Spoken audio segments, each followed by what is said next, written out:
Muito bem, otimista! Por aqui estou eu, Enzo Menon, e mais uma vez entrevistando os povos, os populares. E a gente quer saber também dos nossos profissionais da saúde, porque há um tempo atrás passou o Dia da Saúde Mental, né? Sim. E aí, então, eu decidi chamar aqui um psicólogo, Elias Sampaio. Muito obrigado por você estar aí com a gente, viu? Eu que agradeço, Enzo. Muito obrigado pelo convite. É uma honra estar aqui falando para todas as pessoas sobre saúde mental. Legal, show de bola. E Elias, há quanto tempo que você já está trabalhando como psicólogo? Quais são as suas experiências? Sim, eu atuo na psicologia clínica, especificamente falando, desde 2016. Mas eu já fui orientador social, também como psicólogo. Eu já fui psicólogo voluntário de atendimento clínico em igrejas, paróquias. Então eu já fiz bastante coisa dentro da psicologia. Sou voluntário de ONGs, né, de organizações não governamentais.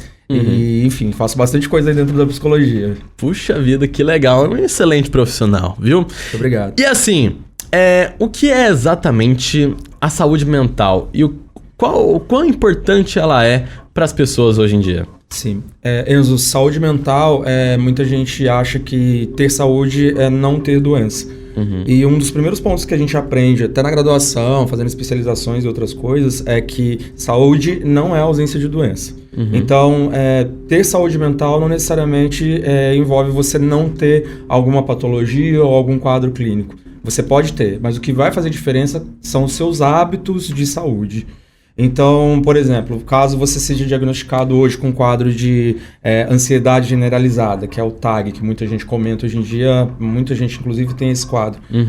Ela vai ter algumas crises, vai precisar tomar medicação, vai precisar fazer um tratamento psicoterapêutico também, mas o que vai determinar ali a saúde dela e a melhora desse quadro dela são os hábitos que ela tem. Então, se ela dorme direito, se ela se alimenta bem, se ela faz atividade física, se ela tem uma rede de apoio, ou seja, uma rede social real de pessoas que envolvem amigos, família, pessoas que querem o bem dela e apoiado em vários pontos, né? Quando a gente fala de rede de apoio, a gente fala de vários pontos, não de um só. Então, o que vai determinar a saúde de alguém, especificamente a saúde mental, são os hábitos de saúde que essa pessoa tem. Entendi. Basicamente seria isso. Eu acho que eu respondi, né, o que você perguntou. Sim, claro. E assim, quais são os sinais mais comuns que alguém pode estar enfrentando um problema de saúde mental? Que às vezes a pessoa ela deve estar passando por um problema e ela não sabe. Sim. Quais são esses sinais? Normalmente é bem isso que acontece. A pessoa enfrenta o problema e ela não sabe. Então ela normalmente precisa de um balizador, de alguém fora, para orientar ela nesse sentido. Normalmente pessoas que estão enfrentando problemas de saúde mental no geral, elas vão ter alterações em questões básicas, Enzo. Elas vão ter dificuldades de sono. Só que às vezes a pessoa já tem dificuldade de sono uma vida inteira. Então o que ela vai enfrentar ali é um acúmulo de dificuldades em saúde mental. Mas dificuldade de sono é um clássico. Assim, todo mundo que tem uma questão de saúde mental tem problema com sono. Ou de regular o horário de sono, ou de não conseguir dormir mesmo, de fato. Ou de ter um sono meio perturbador, assim, com muito pesadelo. Ou com muita dificuldade mesmo de descansar. Acorda cansada, não acorda descansada. Então esse é um dos primeiros reveladores para a pessoa se entender, olha, talvez eu não esteja bem. O fato da pessoa ela só ter acordado e ela ter pensado assim, nossa, parece que eu nem dormi, já é um dos pontos. Sim, já é o ponto talvez principal, porque a gente entende também que a alma da saúde mental, cada vez que passam os anos, os dias, a gente entende que a alma da saúde mental é o sono. E se a pessoa não tem um sono de qualidade, o resto todo não vai ser de qualidade na vida dela. Então aí ela vai desenvolver provavelmente questões alimentares, ou comendo demais, ou comendo de menos, ou comendo o que não deveria comer. E aí vai refletir na questão do próprio corpo, da saúde fisiológica, mesmo biológica. Esse é um dos pontos. Alterações de humor. Normalmente a pessoa tem uma alteração de humor que ela mesma não controla. Meio bipolar. A gente não costuma usar o nome bipolar, apesar de todo mundo usar, né? Porque a gente, enquanto profissional de saúde mental, ele soa um pouco grosseiro. Não, fique tranquilo. Assim, as pessoas usam. E tudo bem as pessoas não terem o conhecimento e tá tudo certo. Quem tem que ter esse conhecimento é a gente. Claro. Né? Mas assim, porque bipolar é um diagnóstico. E de pessoas que sofrem muito. sabe? Então a gente evita o termo bipolar justamente por isso, porque não é o diagnóstico correto. E o fato da pessoa hoje te viu, deu bom dia, e no outro dia ela não te deu bom dia, não tem a ver com bipolaridade. Entendi. Tem a ver com outras questões, educação e outras coisas. Eu já pensava isso, eu falava assim, aquela pessoa é meio bipolar, ela não me deu bom dia, eu tô com raiva dela. Todo mundo pensa isso. Não, mas a pessoa bipolar, ela sofre muito, porque num dia ela tá muito bem, com muita energia, fazendo tudo do universo, ela tá fazendo muita coisa. Daqui a pouco, coisas de minutos, às vezes, dependendo do quadro, ela já entra numa baixa, ela não consegue fazer nada. Caramba. Entende? Tem gente que não consegue levantar da cama, não consegue comer, não consegue tomar banho, sabe? Então, quadros clínicos de saúde mental, a gente tem muito cuidado, a gente, profissional, tem muito cuidado em nomear. Então, assim, a gente não fala bipolaridade, né? E não tem problema, as outras pessoas, elas não têm o conhecimento, né? Mas a gente tenta só orientar, e é isso que a gente tenta fazer, entendeu? Tá tudo bem. As pessoas tentarem entender pelo menos um pouquinho de saúde mental. Então, esses são os sinais que a pessoa demonstra de que ela não tá bem. É uma alteração muito significativa, às vezes meio severa, de quem ela é e de como ela se comporta no dia a dia, entendeu? E são sinais muito sutis, né? Que assim, a gente acaba passando, deixando despercebido, achando que não é nada. Mas realmente é o comecinho ali de talvez dar um problema futuro, né? Exatamente. E assim, como que o estresse ele pode afetar a nossa saúde mental? Esse estresse do dia a dia, a vida moderna, a vida atual? Sim. O estresse, Enzo, ele tem, por conta dos fatores, né, que são estressores, né, seja excesso de trabalho, seja estímulo, hiperestímulos, né, de informações, como, por exemplo, a gente vê hoje em dia, gente que não é estressada pelo trabalho, mas tem por conta de smartphones ou de contato com tela, um excesso, uma descarga absurda de informações e de informações que envolvem cunho emocional, ou seja, informações às vezes de violência, ou a gente na internet vê muitas informações virais, então são informações que são, entre aspas, agressivas, né? Você vê que é uma catarse ali de um evento que tem que chamar muita atenção para viralizar o máximo possível do público que acessa. Isso por si só já é algo estressor, se a gente for pensar. Uma pessoa que vê isso o dia inteiro, ela também vai ter níveis de estresse até maiores de pessoas que trabalham em empresas com cargas de trabalho. Isso faz com que a gente ative no cérebro substâncias, neurotransmissores de defesa do organismo. E aí, quando a gente fala de saúde mental, muita gente pensa que é uma palavra amiga, né? Muita gente entende que é só mudar o pensamento, é só mudar o sentimento. Só que a gente esquece que saúde mental está ligada à saúde integral, à saúde do corpo. Então, o cérebro ele vai conduzir os nossos pensamentos e vice-versa. Então, quando a gente tem uma descarga de neurotransmissores de estresse no nosso corpo, automaticamente os nossos pensamentos também não vão ser bons. A gente também não vai conseguir ter pensamentos positivos ou pensamentos minimamente reais do que está acontecendo. A gente vai entrando num bug total do nosso corpo, através da mente também, e a gente acaba desenvolvendo sintomas. Então tem muita gente que tem crise de pânico e ansiedade por conta disso. Quando a gente fala de estresse, por exemplo, se você tem só uma descarga de neurotransmissores que dão sensação de defesa do seu organismo para lutar ou fugir, como a gente costuma dizer na ansiedade, você não vai viver tranquilamente do sono que eu falei, você não vai conseguir dormir e descansar. Sim. Você vai ficar o tempo todo em estado de alerta. Então você não consegue, no seu corpo, minimamente, ter um estado de descanso, porque o cérebro acaba sendo, de fato, afetado e liberando neurotransmissores que vão te deixar em alerta o tempo todo. Você não descansa. E aí, nessa hora, você, de fato, acaba tendo as questões de ansiedade, acaba tendo alterações de humor, e aí entra a depressão, aí entra a bipolaridade também, que aí, nesse caso, a bipolaridade, que é um transtorno de humor, acaba sendo diretamente afetada. Porque você não tem minimamente ali hábito tranquilo de descansar o seu corpo, a sua mente. Aí, repito, pode ser pelo trabalho, mas pode ser por excesso de informação, de situações que você não consegue ficar tranquilo, em paz. A gente estava falando sobre em festas, né? De hoje não se tornar mais essa coisa toda prazerosa para muita gente, né? Mas porque quando vira uma obrigação, quando vira um trabalho somente e muita informação o tempo todo, não tem como você descansar, não tem como você ficar ali curtindo o momento, sabe? Sim. E aí você fica estressante o tempo todo para você viver aquela situação, entendeu? Assim, na pandemia do Covid-19 a gente deve ter... a gente teve, claro, muitos problemas e principalmente psicológicos, que deve ter trazido muitos problemas psicológicos para as pessoas. E assim, como que você vê o impacto desta pandemia na saúde mental das pessoas? Essa pandemia, especificamente falando, inclusive eu não lembro, assim, você também não deve lembrar de gerações antes da nossa terem passado por uma situação como essa. Então ela foi um evento, a gente pode dizer um evento histórico bastante severo para o mundo inteiro e no Brasil especificamente falando, foram mais de 700 mil pessoas, né, que faleceram por conta disso. Exato. E fora, assim, são os casos notificados, né? A gente nem se fala dos casos subnotificados. Já passa de 1 milhão se for pensar em caso subnotificado. É cenário de guerra. Então, a gente entendendo que era um cenário de guerra, e eu lembro, você vai lembrar também na época, a gente tinha medo de sair da porta de casa pra frente, né? Quem mora em condomínio principalmente, né? Porque tem um vizinho ali de frente.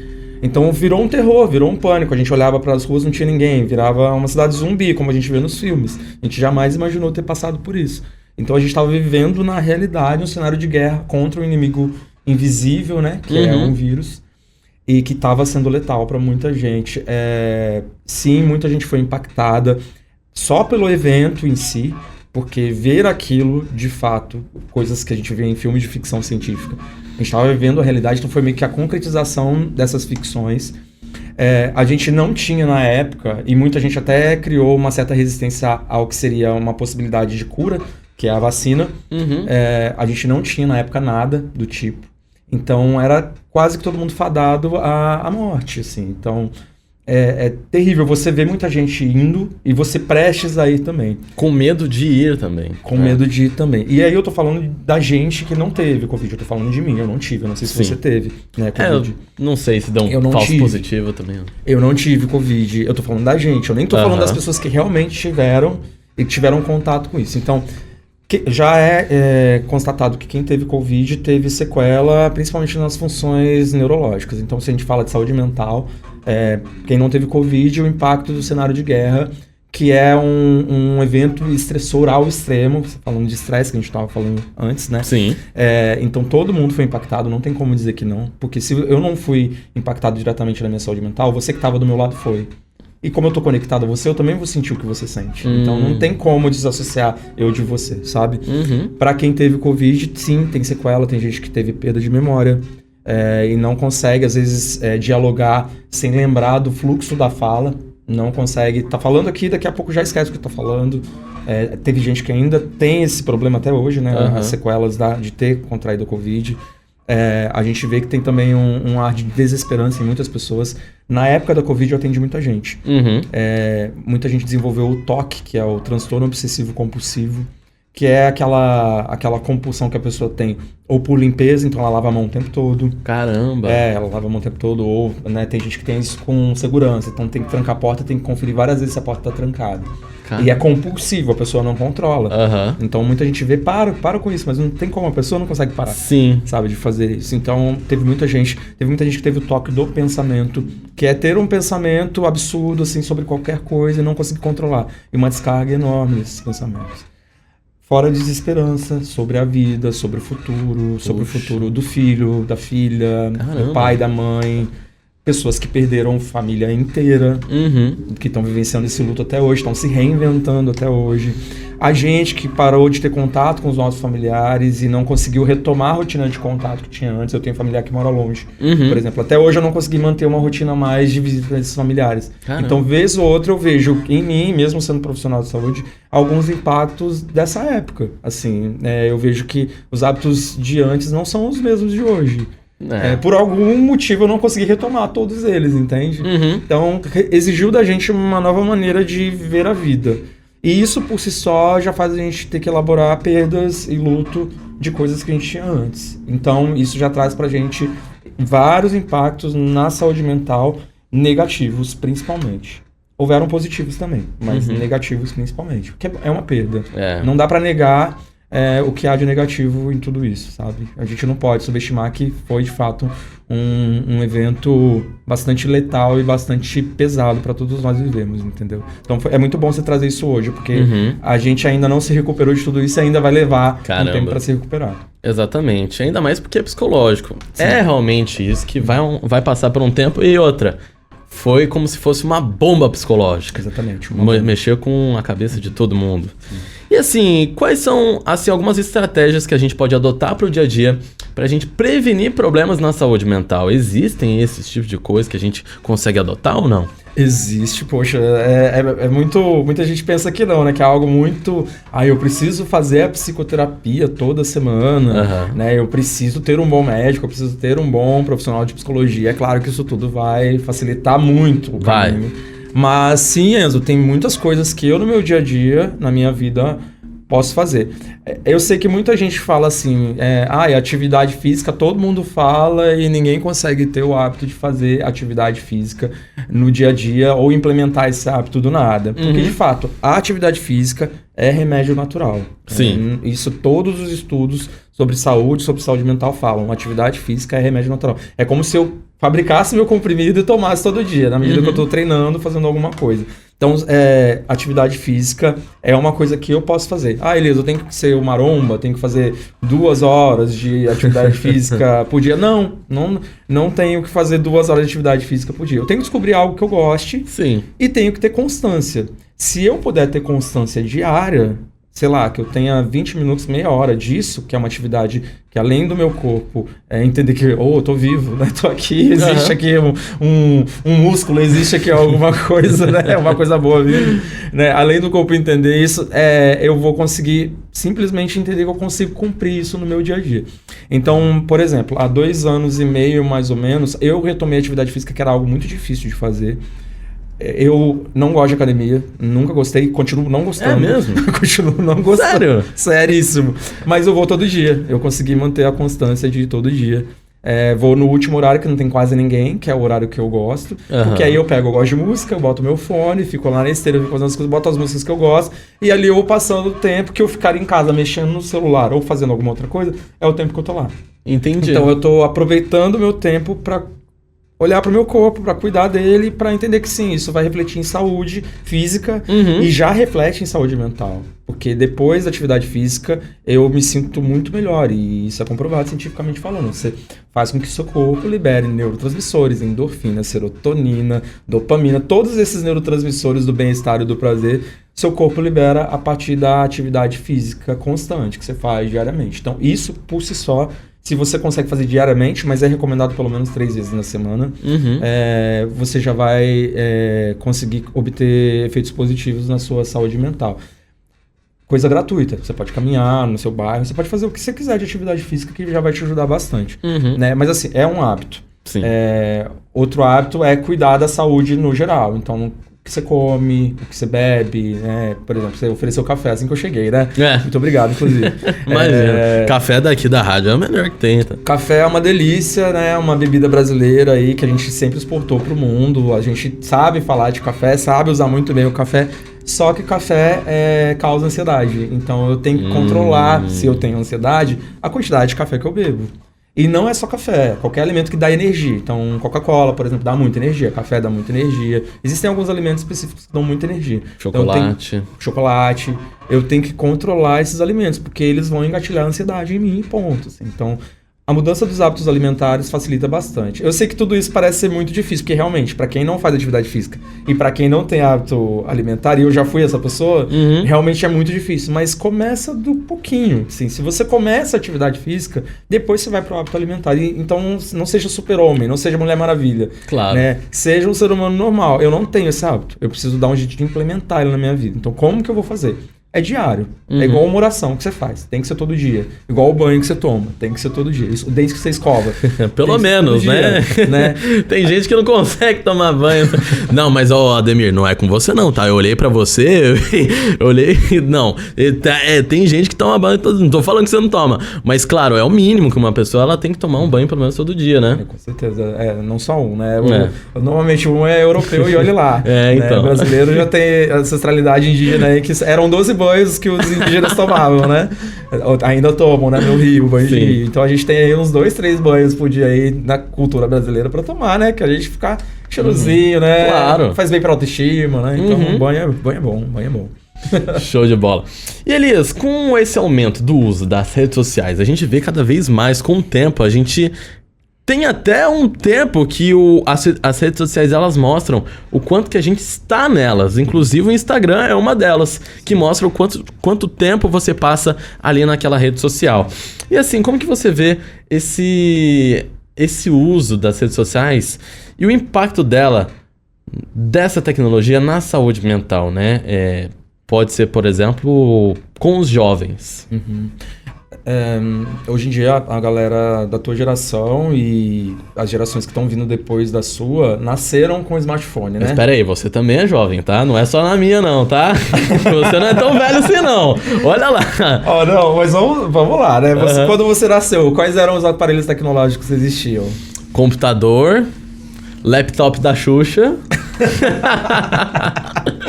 Que mais? Era aquele Nokia, né? O Nokia pequenininho, sim, branco sim. Branco e meio azul claro. Era quase os únicos, né? Sim. E o telefone de abrir e fechar. Sim, eu esqueci o nome, mas tinha um Como é?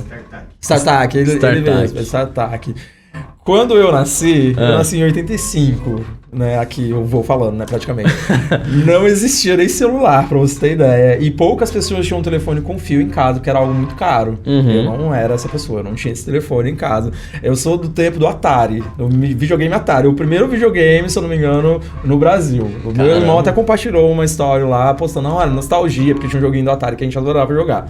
Né? Então, assim, eu sou dessa época, que não tinha web, não tava nem perto de ter, entendeu? Bom. Beleza, tá bom. Dessa época. Então, assim, é muito... E aí é importante falar isso, porque assim... Quanto tempo de internet você usa hoje? Você sabe quanto tempo você usa? Cara, quanto tempo de internet... No caso, pelo dia, um dia só. Cara, mais ou menos, acho que umas 3, 4 horas. Só isso. Porque, em média, o brasileiro, segundo os estudos recentes aí, são 10 horas por dia que o brasileiro usa de internet e 3 de rede social. Nossa. Entende? Então, assim, acho que deve mudar, assim, porque quando a gente fala rede social, muita gente acha que é só Instagram, alguém ainda, né, Facebook, tudo, TikTok, né? Mas a gente não tá falando de todo o resto, né? Tem a galera hoje usa Twitch, usa o TikTok, até pouco tempo tinha o Snapchat também, né? Tem o X também, né? O X, né? Que era o Twitter e tudo, que voltou agora, né? A galera saiu, voltou, né, a funcionar, enfim. Sim, tem uma diferença enorme das gerações que nasceram ou não com isso.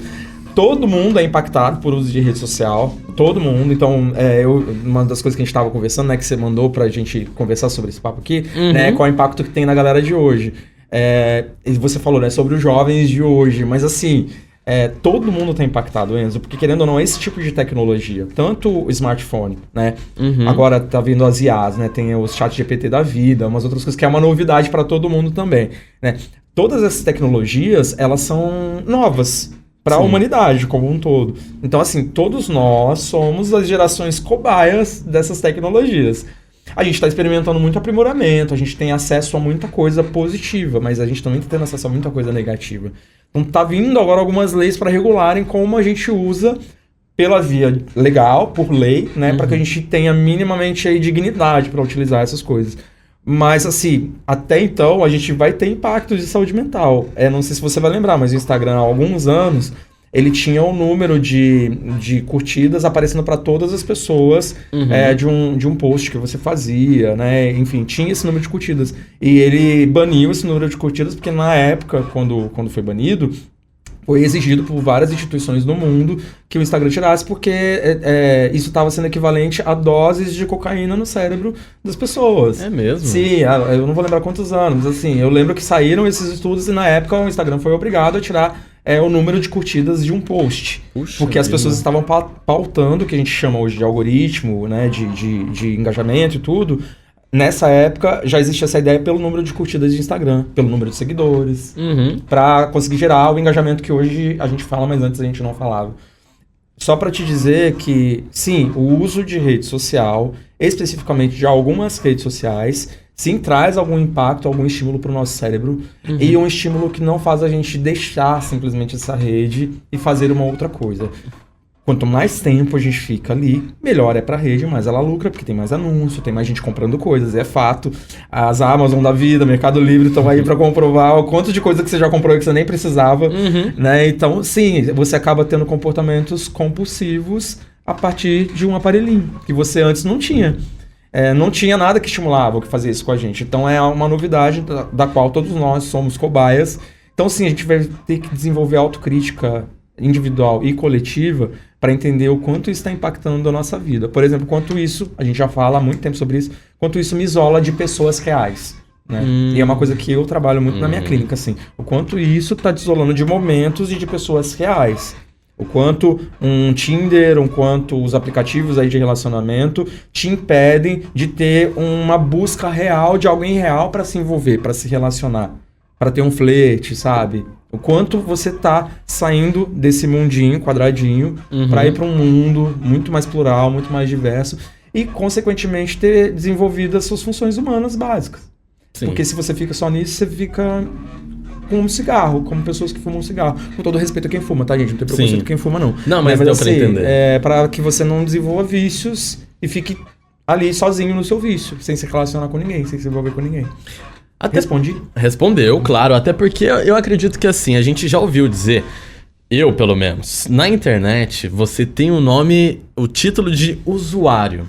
Sim. E já é uma coisa assim, né? Já é uma droga. O celular, ele é uma droga viciante, que você se torna um usuário. Então, por isso que você fica viciado o tempo todo no celular. E, assim, eu fico até triste que tem muitas pessoas que eu conheço, assim, às vezes, quando a gente tá reunido em uma mesa, tanto em qualquer lugar, principalmente na faculdade, amigas minhas que, assim, ficam no celular e eu quero desenvolver um papo, eu quero trocar uma ideia e ninguém presta atenção, entendeu? Então fica todo mundo ali, assim, ó, junto e com o celular bem próximo do rosto, que é uma coisa, assim, que eu vejo, que eu falo, eu queria ter nascido muito antes. Sim. Pra eu poder acompanhar uma época em que as pessoas, elas não existiam, não existia esse celular e que essas pessoas, elas não tinham nenhum acesso ao celular e que elas conversavam, assim como eu estou conversando com você, cara a cara, tete a tete, e assim, trocando a ideia que a gente tá tendo. Sim. Infelizmente, né, não vai ser tão fácil assim da gente conseguir tirar o celular.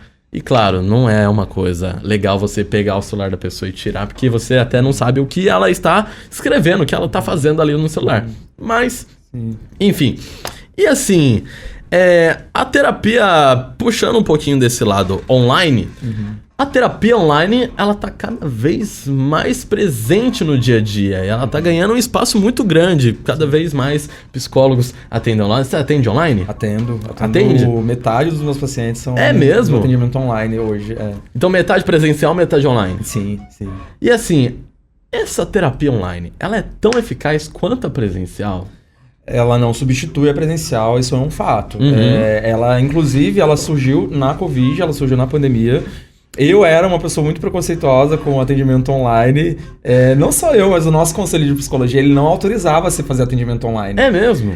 Você tinha que ter, para você fazer atendimento online, exigia-se muito, assim. Você tinha que ter um site seu, totalmente seu. E esse site, a gente sabe que até a pandemia, a Covid veio acelerar alguns progressos tecnológicos porque as pessoas precisaram disso urgentemente. Sim. Então, assim, as plataformas de vídeo quase não existiam, ou pelo menos se você fosse ter um site que tivesse o atendimento em vídeo, que era o que o conselho exigia, ia demorar muito, você ia ter que pagar um absurdo, não ia ser fácil o acesso para as pessoas.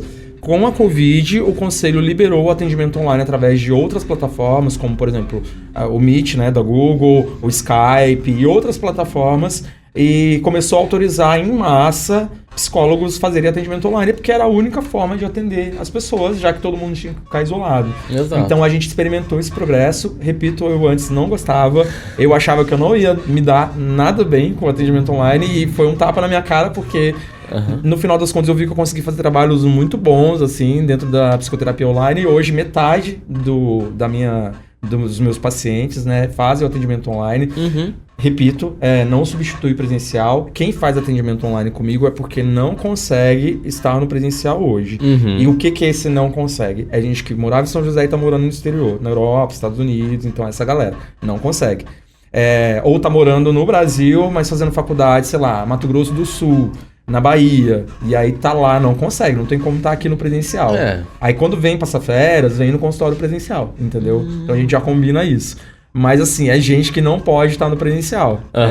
De forma alguma. Gente que está em São Paulo, gente que está em lugares distantes e aí não consegue. Então, não substitui o presencial, mas tem efeitos muito positivos para todas essas pessoas. E, assim, resposta de quem passa. Eles gostam muito. Alguns que fizeram online e fazem hoje presencial falaram que não sentiram tanta diferença. Então, às vezes, para o paciente... Do online para o presencial. Sim, do online para o presencial. O paciente, a paciente, né? Às vezes, o paciente, a pessoa que é atendida, não sente diferença. Mas pra gente que é profissional, tem uma diferença enorme. É? Sim, porque a gente, na faculdade de psicologia, a gente é treinado a se comunicar com você no seu todo. Então, assim, a sua roupa fala, o seu silêncio fala, entendeu? O seu gesto fala. A gente é treinado para isso. A gente é treinado para fazer toda uma leitura sua inteira, completa. Da hora que você chega, entendeu? Como que você tá, sim. Como que tá o seu estado emocional pela sua aparência. A gente é treinado pra fazer isso, tudo entendeu? Mesmo. E o online você só tem o quê? Aqui, entendeu? Não tem mais nada. Não tem mais nada. E olhe lá, né? A gente nem tem tanto, assim. Então, às vezes a pessoa ela só vai se arrumar daqui do quadril pra cima e aí você só vai ver o rosto dela e assim, o que ela tá vestindo na parte de cima, de baixo ela deve estar com uma tanguinha, alguma coisa ali é mais confortável, né? E você não sabe. Então não tem como fazer essa leitura também. E muita gente prefere o online porque também tem esse ponto, assim, fica mais à vontade, economiza tempo, economiza dinheiro, porque não precisa se deslocar até o lugar, né? Evita trânsito, uma série de coisas. Mas, repito, é bem o que você falou, né? De você querer nascer numa geração antes que não tinha nada disso. Porque as pessoas tinham que ir até as outras. E isso é, por si só, benéfico para a saúde. Demais. Você ter contato com o ser humano. Você pegar na mão, você dar um abraço, entendeu? Exatamente. Isso é da saúde humana, é da existência humana. O ser humano é um ser coletivo também. Ele precisa estar com os outros. É um coletivo presencial, não é um coletivo virtual. Sabe? Então, é importante que a gente desenvolva e que a gente resgate isso. Então, esse uso de tecnologia que veio fazer a gente ter mais acesso a algumas coisas, a gente vai precisar ver que, sim, tem muito benefício, mas a gente precisa também entender o quanto os malefícios acabam afetando a gente, entendeu? Até porque a gente é brasileiro, a gente gosta de sentir o calor um do outro, não é não? Sim. E até... É o nosso diferencial. Exato, a gente gosta de estar junto, de ir pra talvez um barzinho, uma festa, conversar, trocar uma ideia, celebrar. Exatamente, tudo isso. Eu acho que o calor humano do brasileiro, principalmente, é uma das coisas assim que fazem a gente estar bem hoje em dia, né? Não é um prazer estar com as pessoas perto, sim, sentir esse calor.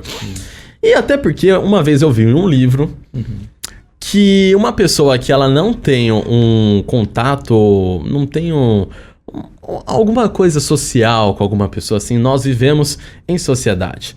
Então a gente precisa desse contato social e tudo mais, até porque as crianças que são órfãs, que vêm de orfanatos, muitas delas, por mais que tenham comida, que tenham roupa, que tenham conforto, que tenha ali uma qualidade de vida boa, ela não tem o principal, que é os pais, que são os pais. E aí ela acaba morrendo por conta disso, porque ela não tem ali uma pessoa íntima, né? Uma pessoa que era ali para ser social para ela, mas realmente não tem. Pode ter tudo. Se ela não tem um contato pessoal com a pessoa, se ela não tem a vida social dela, já era, né? Sim. Muito bem. E assim, crianças e adolescentes vêm passando por mais dificuldades hoje em dia, talvez, como que a gente pode dizer, enfrentando mais problemas de saúde hoje em dia, ou não? Você acha que isso não faz sentido? E assim, como que os pais eles podem ajudar os filhos ou as filhas com isso? Ô Enzo, faz sentido o que você está falando. Na verdade, assim, a gente fica o tempo todo se perguntando, enquanto profissional da saúde, ou até enquanto profissionais que são de ciências humanas, que é o meu caso, ou das ciências sociais, que estão muito crescentes, né? Os conhecimentos, a gente tem aprimorado cada vez mais avançado, porque muita gente fala de conhecimento de ciências exatas, a tecnologia avança. Mas as humanas também avançam, as sociais também avançam, inclusive nesses conhecimentos. Então a gente tem a dúvida, as crianças e adolescentes estão com mais dificuldade hoje? Ou, a pergunta que a gente também tem feito, será que hoje a gente está se conhecendo melhor, conhecendo o ser humano melhor, entendendo que não existe um padrão de ser humano. Cada ser humano é um indivíduo, com as suas especificidades, com as suas características. Então, E aí, consequentemente, você vai ter um leque maior de patologias, mas não só de patologias, mas de comportamentos que às vezes eram considerados patológicos e não necessariamente são. Hoje a gente sabe, por exemplo, muita gente é do TEA e do TDAH, né? O TEA é o transtorno do espectro autista, para quem não sabe, o TDAH, o transtorno do déficit de atenção e hiperatividade. Hoje a gente já entende o que na minha geração não era entendido. Na minha geração era doença mental, e era doença mental, inclusive, para se internar de hospital psiquiátrico, dependendo do grau. Hoje não, a gente entende que é uma neurodivergência. São pessoas que não são abaixo de mim, nem de você, são pessoas que são equivalentes a nós, só que elas funcionam de um jeito diferente nessa questão neurocognitiva. Então, entende, nem sempre o que era patologia, a gente entende que é patologia de fato, o que faltou é a inclusão. Então, e aí eu tô falando disso para chegar no ponto que essas questões de ansiedade e depressão, você falou das crianças órfãs, da falta de alguém que cuide, né? Você falou da falta dos pais, né? Mas o fato é que falta quem cuide, né, dessas crianças. Às vezes a pessoa que cuida delas nesse lugar, que hoje em dia é mais... Hoje em dia eu acho que o nome orfanato não se usa mais, eu acho que é só casa lar, abrigo e tudo. Né? As pessoas que cuidam acabam se tornando essas figuras maternas e paternas para essas crianças. Isso já é suficiente para que elas recebam afeto. Existe muita gente que hoje em dia é órfã, como você usou, né, esse termo, com pais dentro de casa, com pais presentes. Presentes, né, porque ou estão trabalhando ou só ficam no celular e ficam criticando o filho que só fica no celular. E não dão atenção. Não tem tempo de qualidade ali com essas crianças, com esses adolescentes. Então, assim, sim existe um aumento, sim existe uma geração nova vindo que os pais hoje não estão sabendo lidar. Porque precisa escutar essa geração, porque não é nada comparado ao que já existiu anteriormente. Sim, a gente tem referências boas de reuniões de grupo, de convívio real, presencial. Hoje em dia a galera está enfurnada, ou em apartamento, ou em condomínio, não tem lugar coletivo para elas se encontrarem, não tem grupo de amigos, às vezes é só na escola. Se a criança sofre bullying na escola, nem na escola ela tem. Então, sim, está faltando... famílias para além da minha família biológica, sabe? Faltando grupo de amigos mesmo, tá faltando eu incluir as pessoas. E grande parte das coisas que a gente tem visto de problemas na sociedade, com criança e adolescente principalmente, vem disso. Filhos únicos, que não têm amiguinhos, que não tem gente com quem se identifique, que não são escutados muitas vezes e acabam desenvolvendo outros comportamentos, transtorno alimentar, transtornos autodestrutivos, né? Acabam tendo vícios em jogos ou em outras coisas. Justamente por isso, porque falta afeto, falta convívio real, ou falta alguém compreender. Os pais de agora entenderem que é uma geração nova, que a gente tem conhecimento sim na humanidade para lidar, mas que essa geração nova vai exigir que a gente converse mais. Sim. Não adianta mais eu chegar, vamos supor, o pai e a mãe do Enzo, chegar no Enzo e chegar e falar assim, Enzo, você tem que fazer isso. Não existe isso mais disso. Se o Enzo não quiser fazer, ele não vai fazer. Exato. Ele só vai falar assim, beleza, eu faço, pai, eu faço, mãe, mas ele não vai fazer. Não é assim que as coisas funcionam. Na verdade, elas nunca funcionaram desse jeito, mas em algum momento, pais e mães achavam que funcionava desse jeito. Não funciona. A pessoa vai fazer aquilo que ela quer fazer. Então não é melhor dialogar? Não é melhor conversar? Claro. Não é melhor negociar algumas coisas de repente? Né? Respondi o que você perguntou? Respondeu, claro. E assim, falo demais, né? Não, tranquilo. Isso daí a gente gosta de falar. Pra quem gosta de falar, é realmente uma coisa muito boa. E assim, Elias, pra gente poder fechar essa nossa entrevista, que tá sendo uma aula pra mim mesmo, eu fico muito impressionado com isso. Cada vez mais que a gente traz pessoas aqui pra Ótima FM, tanto pra entrevista, a gente vai aprendendo muitas coisas bacanas do que a outra pessoa ela tem a dizer e também das ideias, como o mundo funciona, na verdade, também, principalmente na questão psicológica.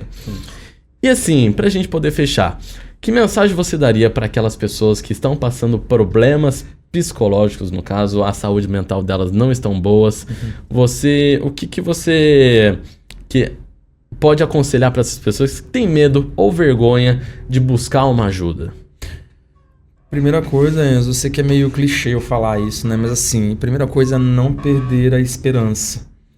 A gente nasceu para viver bem. A gente nasceu para ser feliz. A gente não é só uma máquina de pagar boleto, não é só uma máquina de pagar conta, não é só uma máquina de agradar as pessoas, de fazer a vontade do outro. A gente precisa minimamente ter o direito e entender que a gente tem o direito de viver bem, de ser feliz. Então a primeira coisa que eu digo é não perder a esperança.